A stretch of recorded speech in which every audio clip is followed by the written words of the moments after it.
Something I learned this weekend about transform is adapting to different circumstances. We learned about finances this weekend and we all learned how to manage that. I learned that finances are interesting for me.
Cuando sientes miedos, cada ser humano tiene la capacidad de vencerlo. El secreto de vencer ese miedo es atravesarlo. Uno de los mayores logros, pienso que del equipo, es trabajar justamente como grupo. Se motivaban entre sí.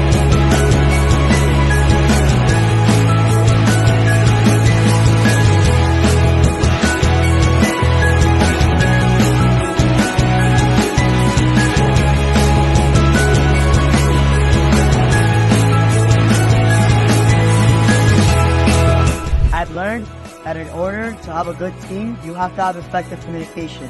The challenges and you need to overcome them. Sometimes you need people to help you. So I'm gonna help together. You just have to live your life and enjoy with your loved ones, because every second of your life is big.